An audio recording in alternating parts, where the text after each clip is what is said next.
स्वागत है आप सभी का आपके अपने चैनल ऑरेलिया में। मेरा नाम है दीपक। आज हम पढ़ेंगे जोसेफ प्रिस्टले की एक बुक जिसका नाम है the power of subconscious mind. ये एक हिंदी ऑडियो बुक सीरीज़ है जिसमें मैं रीड करूँगा बुक को। तो आप मेरे को राइटर समझें और अपने आप को एक अच्छा लिसनर समझें, तो जिससे जो ये हमारा फ्लो है एक साथ चलता रहेगा। तो इसमें ना सबसे पहले ये आता है कि ये बुक आपकी लाइफ कैसे बदल सकती है। तो इसमें सबसे पहली हेडिंग भी यही है कि यह पुस्तक आपके जीवन में चमत्कार कैसे कर सकती है। तो मैं राइटर हूँ, तो मैं पढ़ना शुरू करता हूँ। मैंने दुनिया भर में सभी तरह के लोगों के जीवन में चमत्कार होते हुए देखा है। चमत्कार आपके साथ भी हो सकते हैं, बशर्ते अपने अवचेतन मन की जादुई शक्ति का इस्तेमाल शुरू कर दें। यह पुस्तक आपको यह सिखाने के लिए लिखी गई है कि आप अपने अवचेतन मन की शक्ति से अपनी तकदीर खुद कैसे बनाएं। इंसान को अवचेतन मन में जैसा सोचता है वैसा ही बन जाता है। क्या आप इन सवालों के जवाब जानते हैं? एक व्यक्ति दुखी क्यों होता है जबकि दूसरा व्यक्ति सुखी या फिर खुश क्यों होता है? एक व्यक्ति सुखी और समृद्ध क्यों होता है जबकि दूसरा व्यक्ति गरीब और दुखी क्यों होता है? एक व्यक्ति भयभीत और तनावग्रस्त क्यों होता है जबकि दूसरा आस्थावान तथा आत्मविश्वासी क्यों होता है? एक व्यक्ति के पास सुंदर आलीशान बंगला क्यों होता है जबकि दूसरा झोपड़पट्टी में क्यों रहता है? एक व्यक्ति बहुत सफल क्यों होता है जबकि दूसरा बुरी तरह से असफल क्यों होता है? एक वक्ता उत्कृष्ट और असाधारण रूप से लोकप्रिय क्यों होता है जबकि दूसरा औसत और अलोकप्रिय क्यों होता है? एक व्यक्ति अपने काम या पेशे में जीनियस क्यों होता है जबकि दूसरा व्यक्ति जिंदगी भर मेहनत करने के बाद भी कुछ हासिल नहीं कर पाता है? ये कई सारे सवाल हैं जो आपके मन में आते होंगे। क्या आपके चेतन और अवचेतन मन की कार्यशैली में इन सवालों का कोई जवाब मिल सकता है? निश्चित रूप से मिल सकता है। अब ये पुस्तक क्यों लिखी गई है इसके बारे में हम थोड़ा जान लेते हैं कि इसी तरह के बहुत से सवालों के जवाब बताने की गहरी इच्छा के कारण ही मुझे ये पुस्तक लिखने की प्रेरणा मिली। मैंने मस्तिष्क की आधारभूत सच्चाइयों को सरलतम भाषा में समझाने की कोशिश की है। मैं मानता हूँ कि जीवन और मस्तिष्क के मूलभूत तथा आधारभूत नियमों को रोज़मर्रा की सरल भाषा में समझना पूरी तरह संभव है। आप इस पुस्तक में वही भाषा पाएंगे जो अखबारों, पत्र पत्रिकाओं, ऑफिसों और घरों में मिलती है। मैं आपसे इस पुस्तक का अध्ययन करने और इससे बताई गई तकनीकों को अमल में लाने का आग्रह करता हूँ। मुझे पूरा यकीन है कि ऐसा करने पर आप उस चमत्कारी शक्ति को जान जाएंगे जो आपकी दुविधा, दुख, उदासी और असफलता के कुचक्र से बाहर निकाल देगी।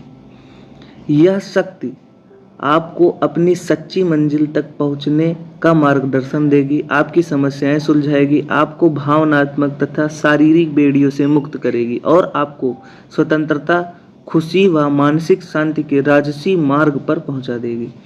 आपके अवचेतन मन की यह चमत्कारी शक्ति आपकी हर बीमारी ठीक कर सकती है। यह आपको दोबारा स्वस्थ, उत्साही और शक्तिशाली बना सकती है। जब आपकी आंतरिक शक्तियों का प्रयोग करना सीख लेंगे तो आप डर की कैद से मुक्त हो जाएंगे। ऐसे आनंददायी जीवन का स्वाद चखेंगे जिसे पॉल ने ईश्वर की संतानों की आनंददायक मुक्ति कहा है। अब हम ये समझते हैं कि चमत्कारी शक्ति हम कैसे पाएं। हमारे लिए अवचेतन मन की चमत्कारी शक्ति का सबसे बड़ा प्रमाण यह होगा कि हमारी बीमारी ठीक हो जाए, तब हमें इस पर भरोसा हो जाएगा।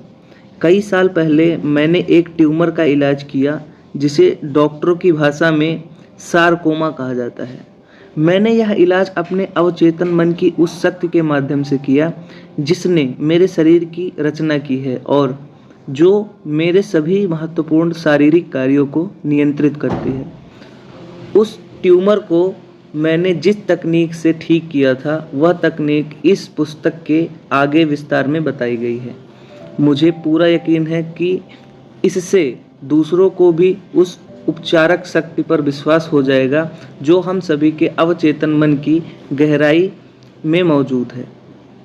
एक बुजुर्ग डॉक्टर की सलाह से मुझे अचानक यह एहसास हुआ कि जब अवचेतन मन के रचनात्मक ज्ञान ने मेरा पूरा शरीर और इसके सभी अंग बनाए हैं, तो यह अपनी बनाई चीज को ठीक क्यों नहीं कर सकता।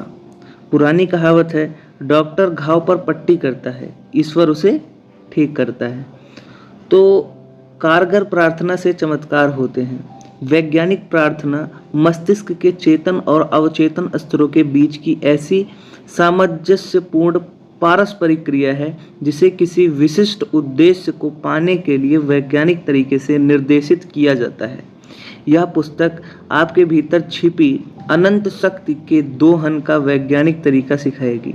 यह पुस्तक आपको वह सब कुछ पाने में समर्थ बनाएगी जो आप जीवन में सचमुच पाना चाहते हैं।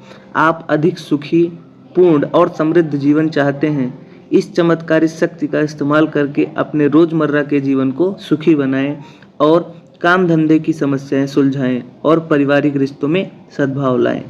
इस पुस्तक को बार बार पढ़ें।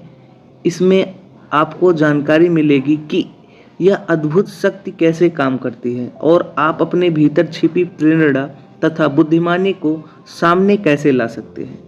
अवचेतन मन को प्रभावित करने के आसान तकनीकें सीख लें। अपनी शक्ति के अनंत भंडार का दोहन करने का नया वैज्ञानिक तरीका अपनाएं। इस पुस्तक का ध्यान, ईमानदारी और प्रेम से पढ़ें। विश्वास रखें, यह आपकी आश्चर्यजनक मदद कर सकती है, हो सकता है और मेरा मानना है ऐसा ही होगा। यह आपके जीवन का निर्णायक मोड़ साबित हो सकता है। अब हर व्यक्ति प्रार्थना करता है। क्या आप जानते हैं कारगर प्रार्थना कैसे की जाती है? कितने लंबे समय से आपने नियमित प्रार्थना करना छोड़ दिया है?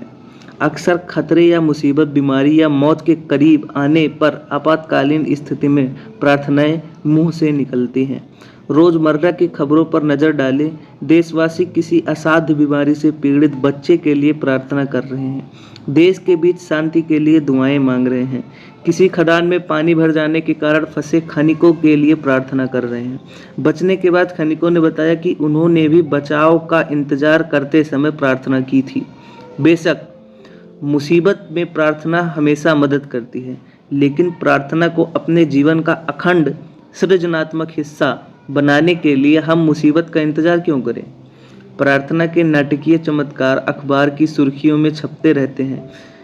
इस बात का सबूत है कि प्रार्थना कारगर होती है। लेकिन प्रार्थना के अन्य प्रकार भी हैं, जैसे बच्चों की छोटी छोटी प्रार्थनाएं, हर दिन भोजन के वक्त ईश्वर का स्मरण, ईश्वर के साथ सप्रेमण की इच्छा से की गई धार्मिक आराधना। मैंने बहुत समय तक प्रार्थना की विभिन्न विधियों का अध्ययन किया है। मैंने खुद के जीवन में भी इसकी शक्ति की महसूस की है। इसके अलावा मैंने कई ऐसे लोगों के साथ बातचीत और काम किया है जिन्हें प्रार्थना से बहुत लाभ हुआ है। आमतौर पर समस्या यह आती है कि किसी दूसरे को प्रार्थना करना कैसे सिखाया जाए। मुसीबत में फंसे लोगों के लिए तार्किक ढंग से सोचना और काम करना मुश्किल होता है। उनकी समस्याएं उन पर हावी हो जाती हैं और सुनने समझने की क्षमता को कम कर देती हैं। उन्हें कोई आसान फॉर्मूला चाहिए जिसे वे पालन कर सकें, कोई कारगर तरीका जो सरल लेकिन खास हो। इस पुस्तक की अनूठी विशेषता यह है कि यह व्यवहारिक यथार्थपरक है। इसमें आपको आसान तकनीकें, कारगर फॉर्मूले मिलेंगे जिन्हें आप रोज़मर्रा के जीवन में आजमा सकते हैं। ये आसान तकनीकें मैंने दुनिया भर के लोगों को सिखाई हैं। इस पुस्तक की कुछ खास विशेषताएं हैं जो आपकी मदद करेंगी। इसमें यह रहस्य खोला गया है कि आप जिस चीज़ के लिए प्रार्थना करते हैं, अक्सर वही आपको उसके उल्टे परिणाम क्यों मिलते हैं। दुनिया भर के हजारों लोगों ने मुझसे पूछा, बार बार प्रार्थना करने के बावजूद मुझे मांगी हुई चीज़ क्यों नहीं मिलती। इस पुस्तक में आपको इसका कारण पता चलेगा। इसमें अवचेतन मन को प्रभावित करने और सही जवाब पाने के तरीकों का जो स्पष्टीकरण दिया गया है, उससे यह असाधारण रूप से मूल्यवान बन जाती है। यह मुसीबत के समय हमेशा मदद करेगी। आप किस चीज़ पर यकीन करते हैं? बहुत से लोग सोचते हैं कि व्यक्ति की प्रार्थना का जवाब उस चीज़ के कारण मिलता है जिससे वह विश्वास करता है। ऐसा नहीं है। उसे तो जवाब अपने विश्वास के कारण मिलता है। प्रार्थना का फल तो तभी मिलता है जब व्यक्ति का अवचेतन मन उस व्यक्ति की मानसिक तस्वीर या विचार पर प्रतिक्रिया करके उसे हकीकत में बदल देता है। विश्वास का नियम दुनिया के सभी धर्मों के गोपनीय सिद्धांत हैं। यह उनके मनोवैज्ञानिक सत्य का छिपा हुआ कारण है। धार्मिक भिन्नताओं के बावजूद बौद्ध, ईसाई, मुस्लिम और यहूदी लोगों को अपनी प्रार्थनाओं के जवाब मिलते हैं।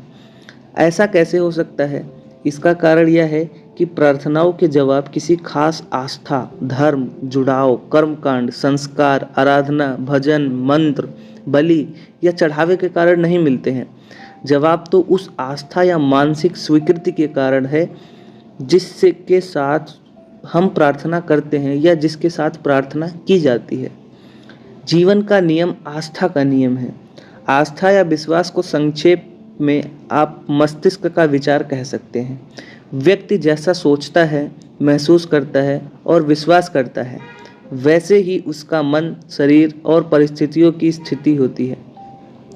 आप क्या कर रहे हैं और क्यों कर रहे हैं, यह जान लेने के बाद आप अवचेतन मन की मदद से ऐसी तकनीकें तैयार कर सकते हैं जो आपको जीवन की सभी अच्छी चीज़ें दिलाएं।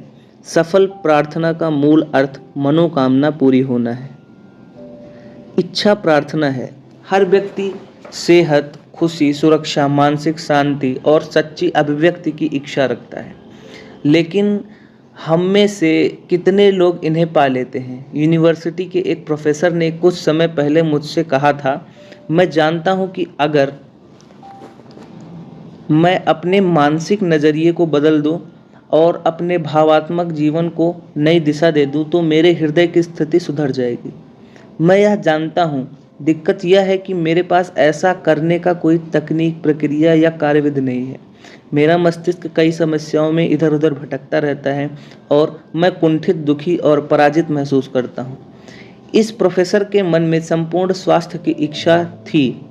उसे तो सिर्फ यह ज्ञान नहीं था कि उसका दिमाग कैसे काम करता है। इस ज्ञान से वह अपनी मनोकामना पूरी कर सकता था और यही हुआ। इस पुस्तक में बताई उपचारक विधियों के इस्तेमाल से वह पूर्ण स्वस्थ हो गया। सभी व्यक्तियों में शाश्वत मस्तिष्क अंश है। आपके अवचेतन मन की चमत्कारी शक्तियाँ उस समय भी मौजूद थी जब आप या मैं पैदा भी नहीं हुए थे, जब कोई चर्च नहीं था, जब दुनिया ही नहीं थी। जीवन की महान शाश्वत सच्चाइयाँ और सिद्धांत उस समय भी मौजूद थे जब कोई धर्म शुरू नहीं हुआ था।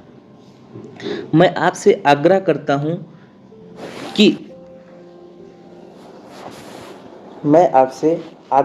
हूँ कि आगे आने वाले अध्यायों में मैं आप इस अद्भुत जादुई काया पलट कर देने वाली शक्ति तथा उसकी उपयोगिता को अच्छे से जान ले।